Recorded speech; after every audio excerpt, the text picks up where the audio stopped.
देंगे हम।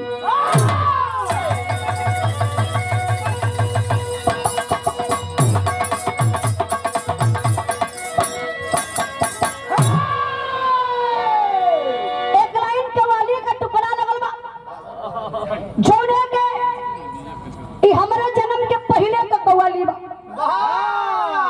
देखे तू कैसे जान गइलू नेट से नहीं हमरे पापा भी बिरहा गावल है। गावल ना गावत रहना है। भूत प्रेत ये हमरा के विरासत में बिरहा मिलल बा।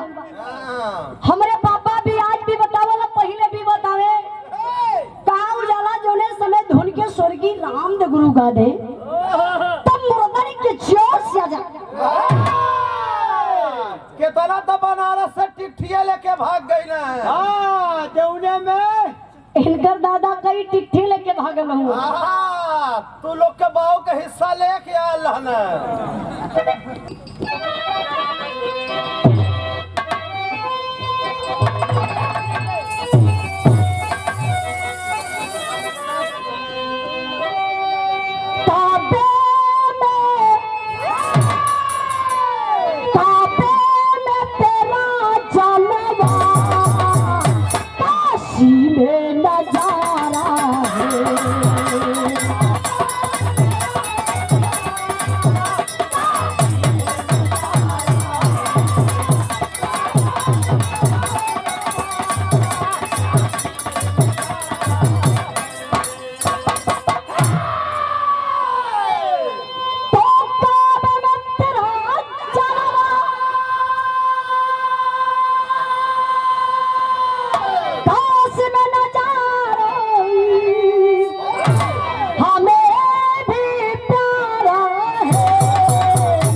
भी तो पानी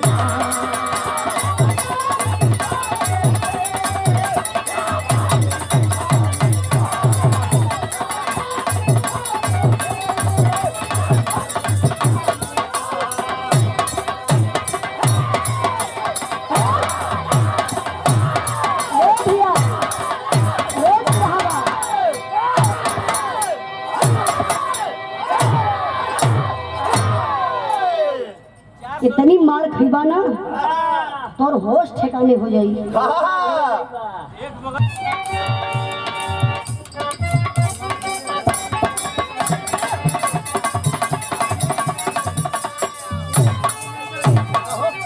एगो पेपर पे लिख के दे दी ना पढ़ देवल करब हमार पेन बाटे बगल में। परभंस यादव जी 21 रुपया का पुरस्कार लड़का का चाचा का करबा भाषा भाषा का परिवर्तन होला। अच्छा हमान के लैंग्वेज में कोनो परिवर्तन नहीं खे ना ज्यादा बलिया भी भारत में फरल भैया जानत या तनी बोलिया का भाषा बड़ा मीठ बा का जी रुआ का करत बनी निमन बानू नो महानौर वाली रेला ले जे भली रुआ ए जी सुनी ना यहाँ आई रुआ यहाँ सुनी अच्छा तो हमान के तरी क्या मर्दे? अरे सुन यार अच्छा मेहरा रूप ने मर्दे कैसे बोले क्या हो कहाँ हो रे तो गला? अरे तो गलवा मतलब कुछ जो गुस्सा में होली कुल नहीं नहीं तो हमारे आजमगढ़ का बेइज्जती हो जाएगी अरे भैया कहे कि क्या हो 3 बार घूमला है खोए के बेला आ गेला लाहुरला लेकिन बारे बलिया का भाषा ले जी रुआ जे ले मैं तो राती फुल अब इतना देर से बोला तो हम सुनी नहीं के पावत नहीं लेकिन कहानी का शुरुआत में रमेश यादव जी 21 रुपया का पुरस्कार अभी है आजमगढ़ जैसे बोल रहा है संजोग यादव संजोग यादव जी 21 रुपया का पुरस्कार बहुत बहुत काम कहना है मालिक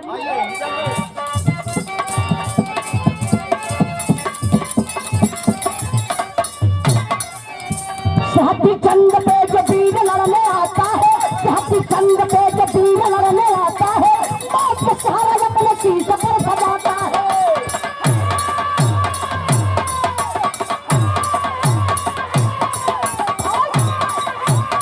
सहती चंद पे जो वीर लड़ने आता है सहती चंद पे जो वीर लड़ने आता है बाप के सहारा अपने शीश पर सजाता है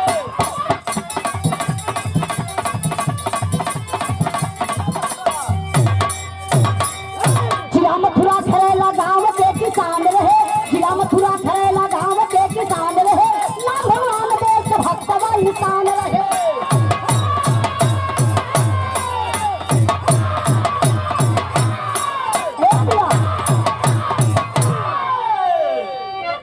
जहाँ कृष्ण भगवान की जन्म स्थली है जिला मथुरा जहाँ एक खरेला गांव पड़ता है जहाँ का रहने वाला भगवान सिंह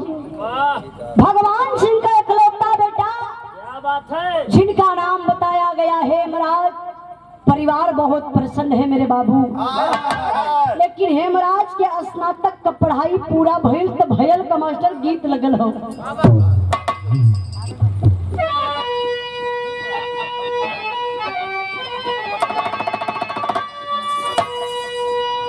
और हाथ जोड़ा पिलाती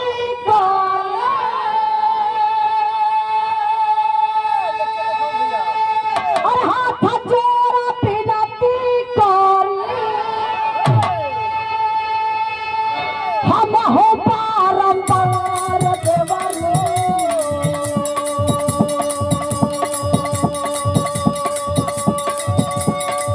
हम काम नहीं हो देवा हम काम नहीं हो देवा सूट सालवार देवरो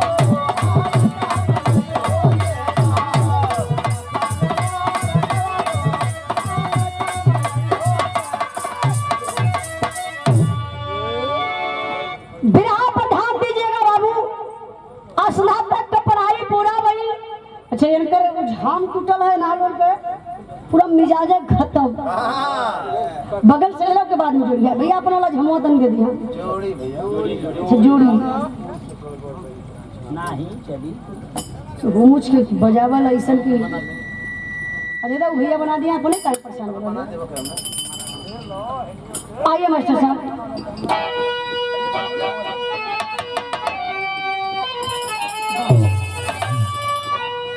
अम्बारा नारी आजा मेरा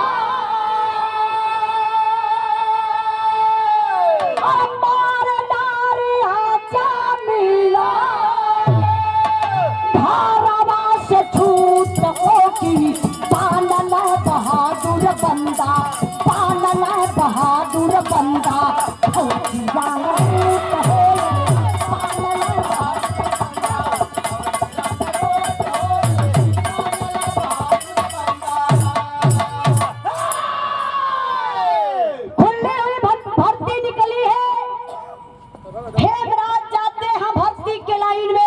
फौज में भर्ती हो जाते हैं तब तक मेरे बाबू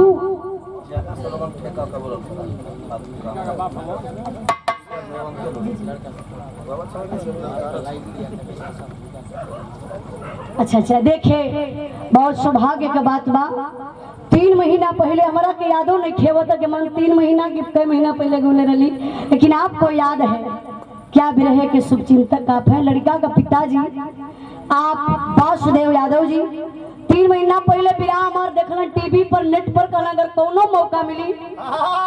एकर मतलब तू टीवी हा कलाकार हो। अरे पेशेंट नहीं यार, टीवी चैनल का बात होता। अच्छा टीवी में गावे। हाँ तो लोगन आप लाइक कैलन, कल अवसर मिली तो उजाला यादव के अपने दरवाजे पर बुलाई। उजाला यादव अब हार के कबो भुला ना सकेली। आप लोगों के प्यार दुलार मिलली, बलिया के धरती पर आपन आगमन भेल, आप लोगों के चरण का दर्शन मिलल। आप भगवान हैं, हम भक्त हैं। कलाकार घमंड करते हैं कि मैं हूँ, कि मैं कभी नहीं घमंड करती हूँ। मैं कहती हूँ आप है तब हम हैं। भैया है भैया कहाँ जात हुआ तनी 10 मिनट और रुक होता तो मजा आ गया। हाँ तनी 10 मिनट और रुक जाइए। हाँ ये लोग टाइम देखे आल हो। अब बहुत अच्छा लगा था कि उठा बैठी लोग ना करत हिया, तो 10-15 मिनट का टाइम मिल जाए तो विस्तार से बढ़िया से लहा के गा दी। फौजी जवान हेमराज जब फौज में भर्ती हो गईलन तो बाबूजी बिना पूछले जचले कुछ कइले एक गीता नाम के लड़की से शादी तय कर दहलन। शादी का दिन आ गया, हेमराज अइलन घरे, शादी भी हो गई और नंबर आयल सुहाग रात के। सुहाग रात में गीता दुल्हन बाबू सुहाग पक्ष में अपने पति परमेश्वर हेमराज फौजी का इंतजार करत बड़ी। जैसे ही हेमराज और सुहाग पक्ष में पांव डालत हुए, सामने गीता घूंघट में। सबसे पहले हेमराज अपने दुल्हिया का घूंघट उठावे शुरू कैलन। इतना में गीता कस के कलाई पकड़ ली। हेमराज को ना ये तो पहला है रात पकड़ा शुरू कर दहला है। कल एकर मतलब दुल्हिया कल से एकर मतलब ये है भाई ए जी हमरा के मुंह दिखाई, सोना चांदी ना चाहिए, मोबाइल चाहिए। हाँ ये अपने वाली की तेहले हो सारा। तोरे पूरे गांव प्रचार हो गया कहा वही कहा। कल से हमरा के मुंह दिखाई, सोना चांदी ना चाहिए, का चाहिए? एक दुल्हन का विचार देखिए क्या मास्टर साहब।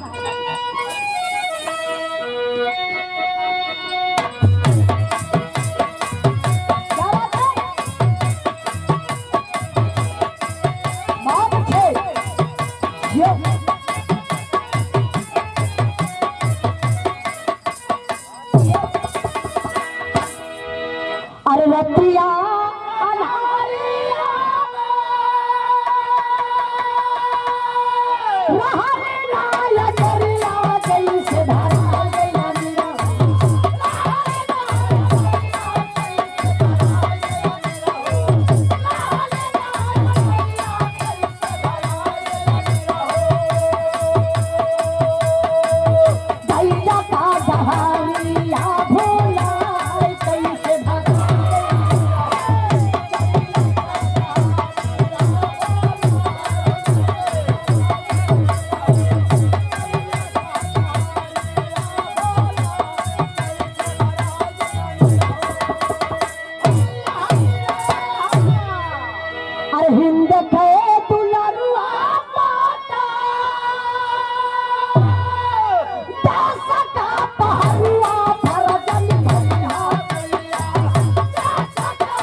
रमेश व्यापारी 21 रुपया का पुरस्कार, लेकिन बात पर गौर करेंगे।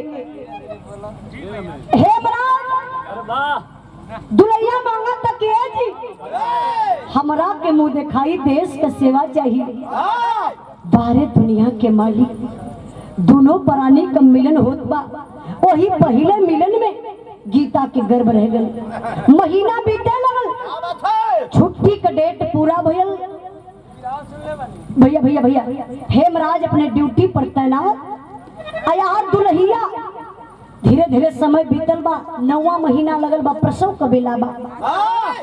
एक सुंदर सलोना बेटा पैदा होत बा। तब भयल का मास्टर साहब और जवान मूर्छा पर डटल हुए।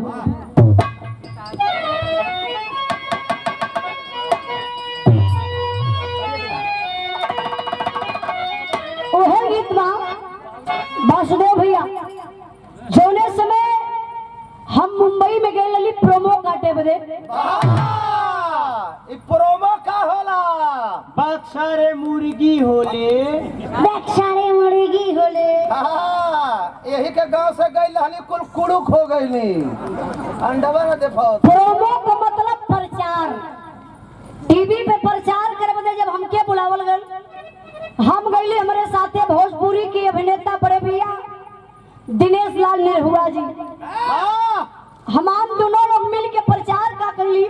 हमारे गुरुजी माननीय प्यारे लाल कवि जी एक लाइन लिखलन कि देवा जवाब न तगावे न देत तो देवा जवाब न तगावे न देत तो भागे पड़ी बान ढोलक करताल के। सुन ला लोग आराम से की का हुआ ये लोग के कहा था ना। अरे ससुराल के बात की भैया तो नारद मुनि भलो हुआ ऐसा बात नहीं खे। तो बगल में अम्रपाली दुबे जी बैठे अली काली उजाला जी एक क्या बजा रही हो करताल के पूछो था। ये बंदूक की गोली है। लेके आते में देखा था ये मजाक का दल समय मैडम बंदूक की गोली है। अली ओ माय गॉड इतनी लंबी गोली है। इसकी बंदूक कितनी मोटी होगी। तब तक एक डायरेक्टर साहब कहना उजाला जी आप करताल बजा रही है, मेरे मन में एक सवाल उठा क्या तलवार चला सकती है? हम कहले अरे साहब बिना कंत कामिन कल्पे कामिन मिन कल्पे कंत रचार कलाकार काहे के कल्पे जे करे हाथे हुनर पार। आपका आदेश हम झांसी का रानी बनली, लोहे का कपड़ा पहनली, एगो तलवार लेके खींच मरल नहीं रहो घाचाक दे वहीं कट गए। दरोगा साहब यहीं बैठे हुआ मत सोचा कि चल गए तो कई मुकदमा लग जाई बढ़िया हो जाएगा। तो देखिए जब तलवार लेके खींच के चलल बनी तो हमारे गुरुजी माननीय प्यारे लाल कवि जी एक लाइन लिखलन का लिखलन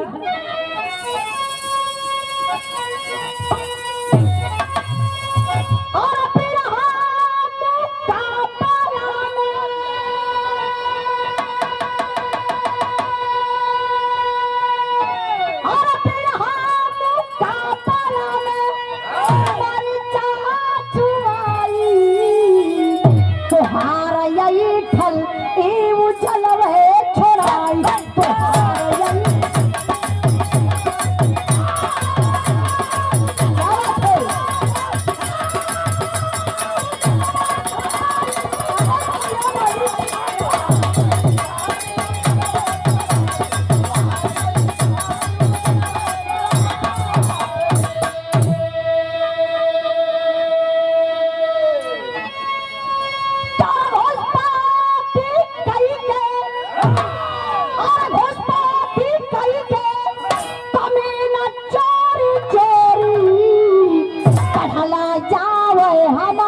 नायब दरोगा साहब जेकर बहुत ही प्यार दुलार सम्मान मिलेला।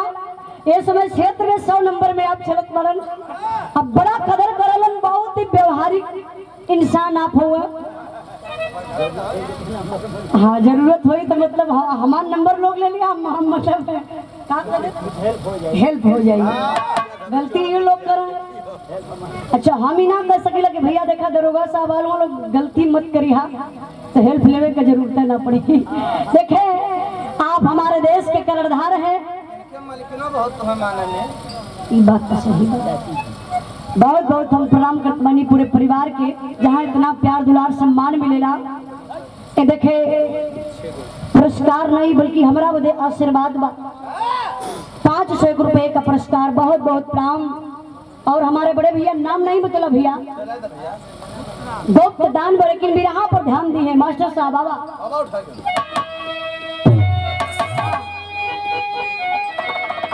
अरे कुछ दूर पर 3 साला दिखाया, अच्छा सच जवान हाथ राइफल उठाया।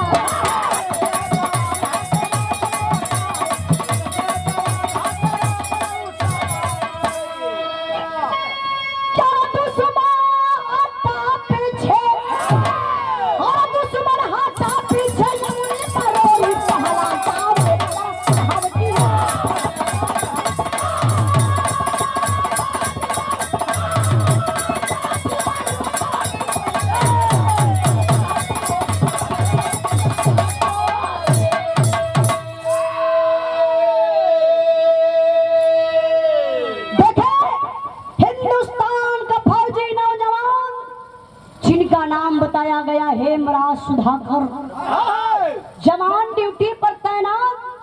कुछ आतंकवादी पापी पाकिस्तानी हिंदुस्तान में घुसपैठ करते हैं, झाड़ के आड़ में छुप जाते हैं। जवान जैसे ही कदम आगे बढ़ाते मेरे बाबू, तब तक दुश्मन झाड़ के आड़ से गोली चलाना शुरू कर देते हैं। दुश्मनों की सनसनाती हुई गोली आई, हेमराज सुधाकर के पैर में लग गई। दोनों जवान मूर्छित होकर के गिर जाते हैं। उसी घायल अवस्था में लेकर के मेरे बाबू दोनों जवानों को चल जाता है पापी पाकिस्तान में लेकर के। हरकत क्या करता है देखिए, एक इंसान के साथ आमने सामने 2 खंभा था। एक खंभे में हेमराज को, एक दूसरे खंभे में सुधाकर को गतर के पापी बांध देता है और एक हाथ में चमचमाती हुई तलवार लेकर आया, हेमराज से सवाल करने लगा। अरे हेमराज, बता दे अपने हिंदुस्तान का राज, बचा ले अपनी जान को। क्या बात है? बारे हिंदुस्तान का फौजी वफादार आवाज उठा दिया, अरे दबले की औलाद, तुझे शर्म नहीं आ रही है? कान खोल के सुन ले मेरी बात को। हम उस देश के वासी हैं जिस देश में गंगा बहती है। नहीं बताऊं मेरे साले हिंदुस्तान का राज। किलकिला उठल कल, सरे साला मैं तुझसे हिंदुस्तान का राज पूछ रहा हूँ और तू मुझे गंगा दिखा रहा।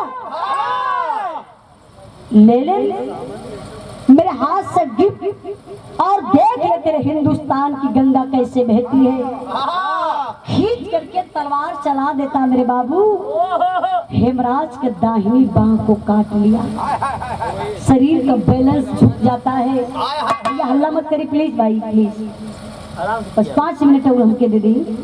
हाँ, शरीर का बैलेंस झुक गया, सारा शरीर का खून निकल कर जमीन पर पौटा था और ले करके तलवार चलल वह सुधाकर के तरफ। सुधाकर का खंभा में बधी हुई शरीर कांप उठती है। रो करके कहने लगा, आवत बापा पी पहले बाहर के काटी। सुधाकर आवाज दिया, ना अरे भैया मेरी माँ को मत काटना, मैं तुझे हिंदुस्तान का राज बता दूंगा।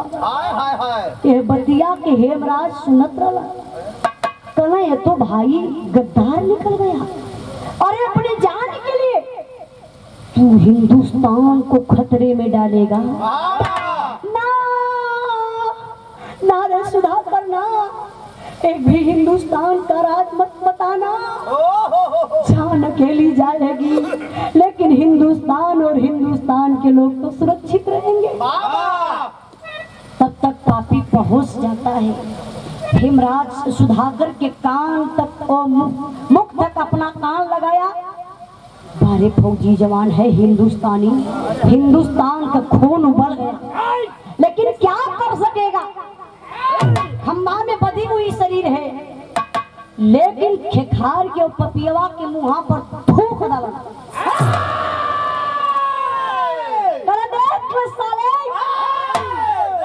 यही है मेरे हिंदुस्तान का राज, जो करना सो कर ले, मुझे जीने मरने का कोई गम नहीं है। कलो सरे साला साला उससे पूछा, साला वो गंगा दिखा दिया, साला तुझसे पूछा, अरे मेरे मुंह पर थूक दिया री, ले ले मेरे हाथ से की खींच करके तलवार चला देता मेरे बाबू।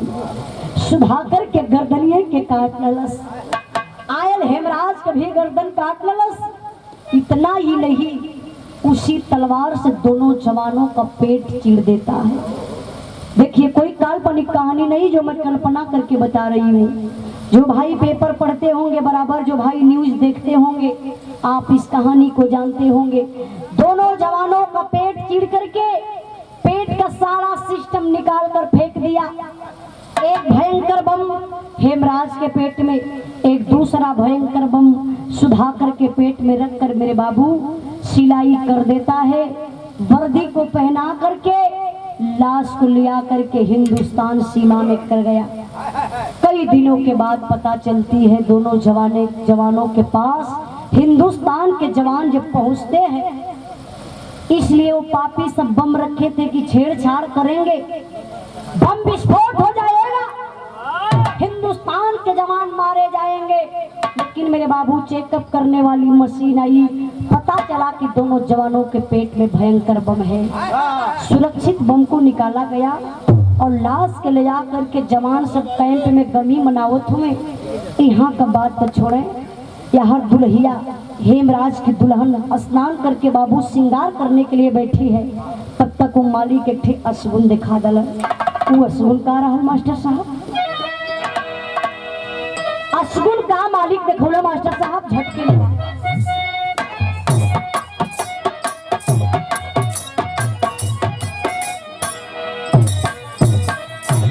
अरे गीता के हाथावा से गिरल निबिया हो, गीता के हाथावा से गिरल निबिया हो, गैला से मिलावा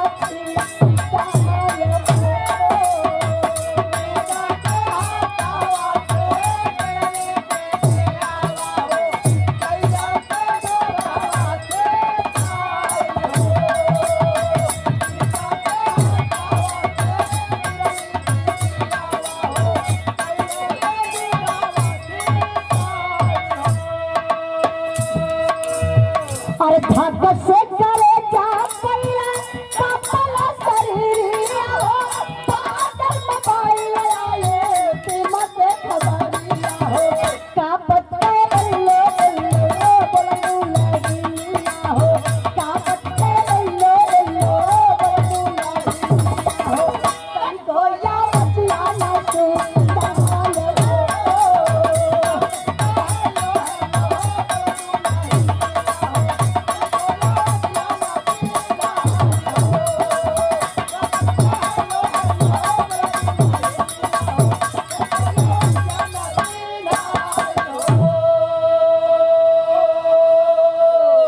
बाबू।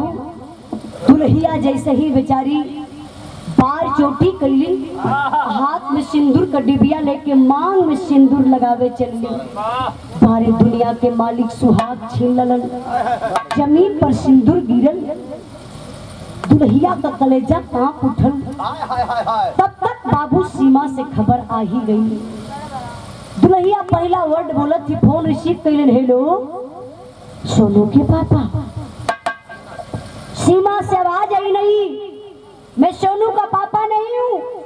हाँ कौन है? मैं हेमराज फौजी का मेजर बोल रहा हूँ। क्या ये फोन हेमराज फौजी के घर लगा है? हाँ जी सर, उन्हीं के घर लगा है। आप कौन है? सर मैं उनकी मैडम गीता हूँ। अच्छा बेटा गीता, परिवार में कोई और है तो जरा फोन दीजिए। गीता का कलेजा कांप गया। क्या करे सर, कोई नहीं घर में, मैं हूँ घर में।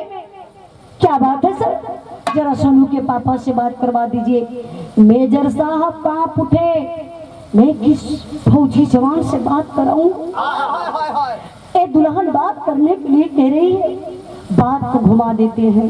और मेजर साहब क्या कहते हैं मालिक?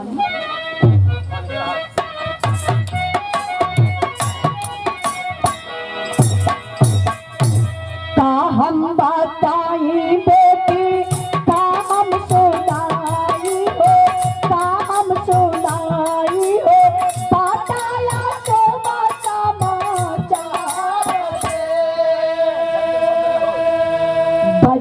करे जा गई के सुनला खबरिया रे, सुनला खबरिया हो, लुट गई दुनिया तो हार रे।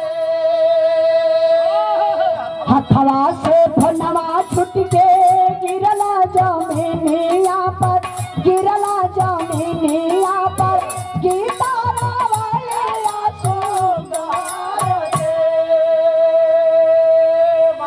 माई बापू बेटे बेटे रोवाला चातिया रे, रोवाला चातिया हो, पिता पराती हमारे। ए बाबू, ए बाबू, फौजी जवान मेजर साहब बताने लगे, बेटा गीता मैं क्या बताऊं, अपने दिल को तू मना लो।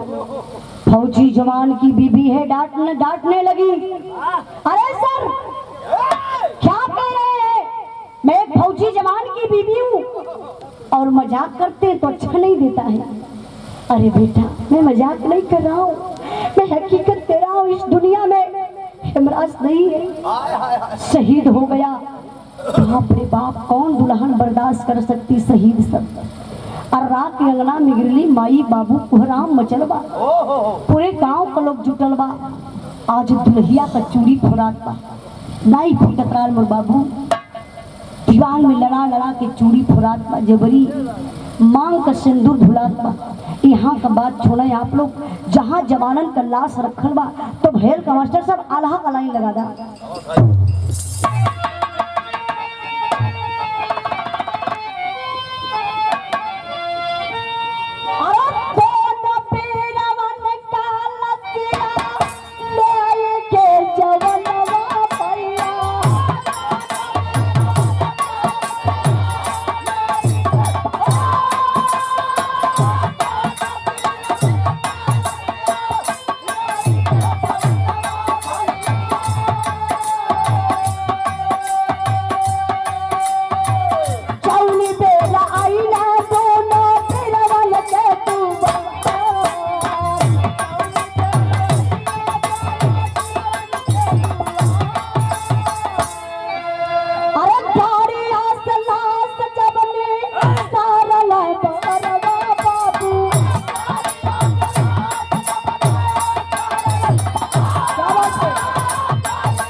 रमेश भैया जी की तरफ से एक फौजी जवान के शहादत पर सम्मान के लिए बहुत बहुत प्रणाम। लेकिन दोनों जवानों की लाश झंडे तिरंगे में लपेट करके ताबूत में रख करके जब दोनों जवानों के घर आती मेरे बाबू, गजब हो जाता है। लाश को कोई पहचान नहीं रहा है। तब तक देखे बाबूजी लाश को उठाते, अंतिम संस्कार करने के लिए कलेजा कांप उठता है। रो करके पिताजी एक बात कहने लगे, कहा रे बेटा, बिना राम के कैसे मन मनाई रे बेटा। लोग कहते हैं दुनिया में सबसे बड़ा भार होला, घर में बहन बिटिया सयान हो जाली, सर का बोझ बन जाली। लेकिन नहीं मेरे बाबू, दुनिया में सबसे बड़ा कोई भार होता है तो एक पुरनिया बाप के कंधे पर जवान बेटवा का जनाजा। बिना राम के कैसे मन मनाई रे बेटा, आज बहुत बुढ़ौती में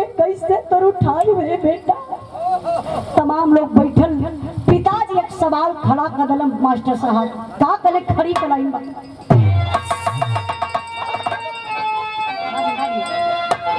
अरे धम डाला पत्ता जाई ना इरादा कपिरवा साहब जल्दी से मंगा दा कपिरवा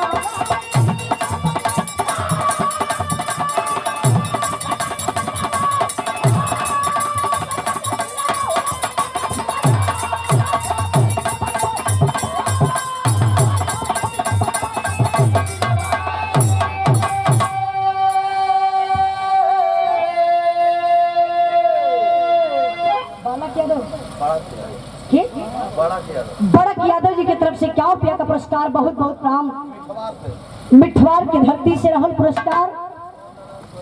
पिताजी यही कहते हैं हर नारायण बले जी, हर नारायण बलेदी बले जी की धरती का नंबर गांव का नंबर बहुत बहुत प्रणाम। राजेश यादव कुरियापुर की धरती से 51 रुपया का पुरस्कार बहुत बहुत प्रणाम आशीर्वाद का चाह रही। पिताजी रोया तुम्हें कला धन दौलत से जाई न हृदय कपिरवा साहब जल्दी से मंगा दा बेटा का सिरवा।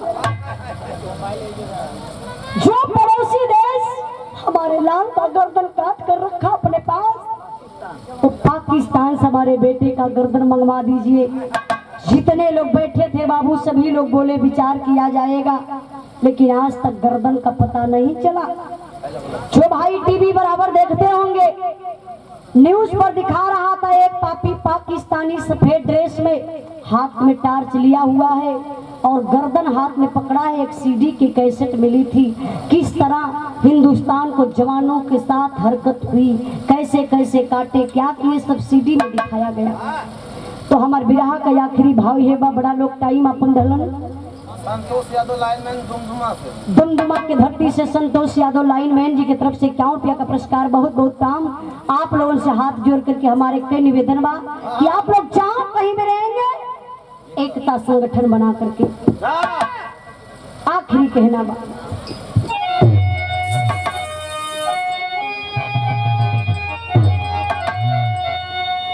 गुरु बिहारी गुरु गणेश गुरु राम लाल गुरु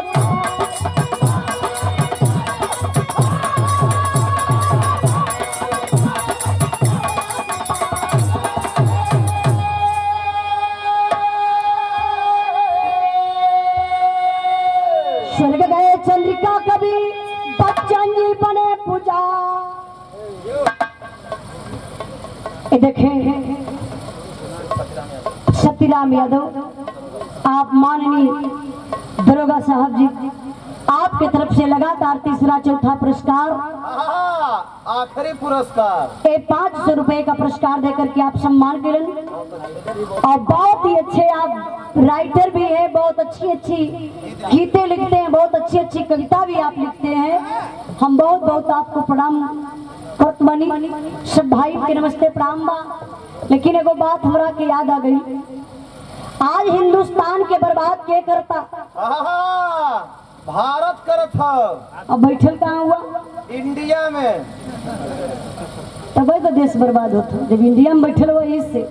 आज हिंदुस्तान को बर्बाद करने वाला देश ये चाइना मीठी बूटी दे रहा है हिंदुस्तान को मीठा जहर दे रहा है। आप लोग समझ नहीं पाते हैं चाइना की मोबाइल चाइना का प्लास्टिक चाइना का खिलौना चाइना का लाइट खाली साले चाइना के मेहरुए ना दे तुमको मेहरारू दिए तो का करबा 5-5 लिया के राख लिहल जाए अब मेहरारूआ रख के का करबा ऑर्केस्ट्रा खोल के नचाई अब देश बच जाएगी।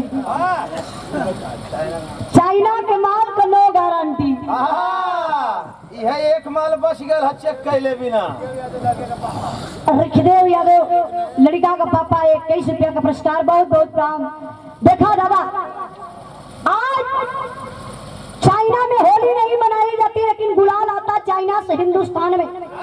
चाइना में दीपावली नहीं मनाई जाती लेकिन पटाखा आता चाइना से हिंदुस्तान में।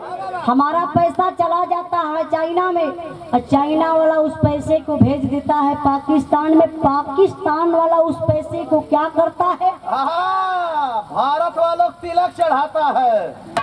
हिंदुस्तान में जो आतंकी आते हैं उसी पैसे को लेकर आते हैं। जो हिंदुस्तान से हिंदुस्तान का वासी रिश्वत लेता है, अपने घर में उस पापी को छुपा लेगा, पैसे के चलते नकली डॉक्यूमेंट बनवा देगा।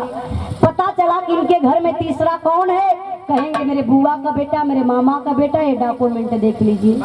तब तक वो पापी सब हमला करके चले जाते हैं, हिंदुस्तान का नुकसान कर कर चले जाते हैं।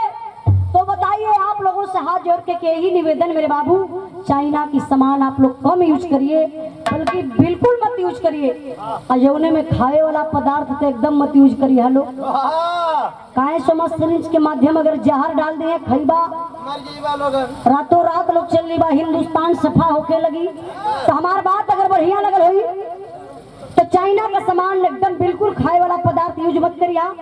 जेके बढ़िया ना लगल हुई भैया, चाइना का सामान खा के मुँह हम से का मतलब? अरे तू मर जा, सबसे कौन मतलब है? कहाँ खबर करेगा हम बताओ थे तो आखिरी कहना व्यवस्था। अच्छा पन्ना भैया कहाँ? पन्ना भैया जहाँ कहीं भी होई आप मंच पर आने का कष्ट करें। पन्ना भैया केहू के अगले बगले बैठल हो, उमेश भैया का ढोलक मास्टर, आइए हारमोनियम मास्टर। अक्सर हम ढोलक पर देखले रही है ओम प्रकाश भैया के साथ, लेकिन आज पहली बार आपके हारमोनियम पर देख लिए। कहना है अरे पानी कैसे होगी भारती, अरे पानी कैसे होगी भारती, उजाला प्यार लाल बिहारा पानी कैसे होगी।